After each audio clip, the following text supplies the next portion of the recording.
Welcome to this four-part series on the life and mission of William Carey. We remember Carey today as the father of modern missions, and yet Carey was a most unlikely candidate for this distinction. He was born on August the 17th, 1761, in the little village of Paulerspury in the Midlands region of England. He came from a very humble background. His father was a village schoolmaster, and he himself would have grown up to have been a farmer, an agricultural laborer, except for the fact as a young man he contracted a skin disease, and so his parents were required to place him as an apprentice in a shoe shop. So William Carey became a cobbler. It was there that he also became a Christian through the witness of a fellow apprentice, a man named John Warr. And in his heart there began to burn a vision for the world, the wide, wide world, far beyond the bounds of his tiny village in England. Somebody once said that William Carey felt the word world. He didn't just think about it or imagine it, but it was a part of his very being. He read the journals of Captain James Cook, who had sailed to Australia and the South Seas. He studied about the Moravians, the missionaries who had carried the gospel to Greenland and to the West Indies. And there was born within his soul the passionate desire that he too should encourage others to carry out this mission. As a young pastor, he tried to persuade some of his fellow ministers of the importance of this work, but they laughed at him, they put him down. The Great Commission, they believed, had been given by Jesus for the apostles in the early church. It was no longer relevant for them today.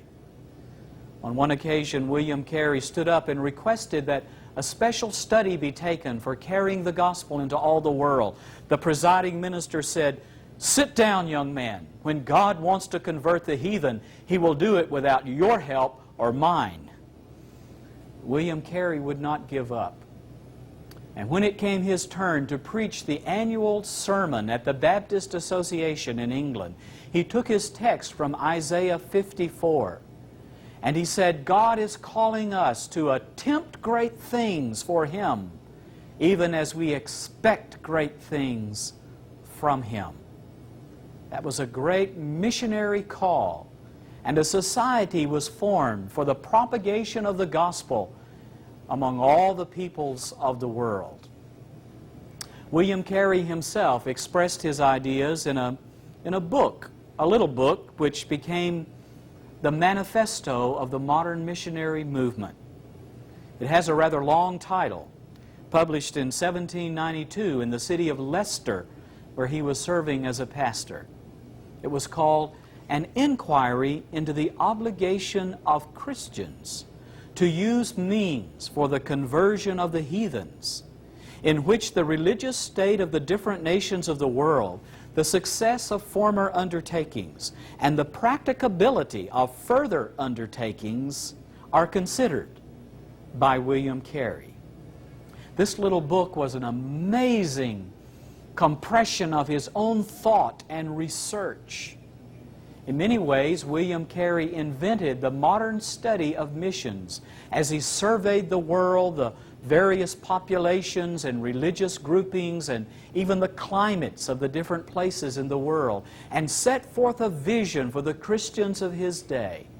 4 things, he said, we should do. First of all, pray. Pray earnestly. Pray fervently. Pray that God will awaken our own heart to the task of sending forth the good news of Christ into all the world. And second, plan. Plan carefully. Plan in a way that God's work will be advanced by the best skills that we have. And then give. Give generously. Give faithfully. Give so that the work of sending forth the gospel can be organized. And finally, go. Pray, plan, give, go. These were the four great watchwords of William's inquiry into the obligations of Christians to use means in carrying the gospel into all the world. Well, who would go? William Carey said to his friends in England, "I will go down into the mine if you will hold the ropes." And so William Carey, his wife Dorothy, and their little children, one of whom was a nursing infant, set sail from England in 1793 on a Danish ship headed for India. It was the beginning of a new epoch in the history of the world Christian movement.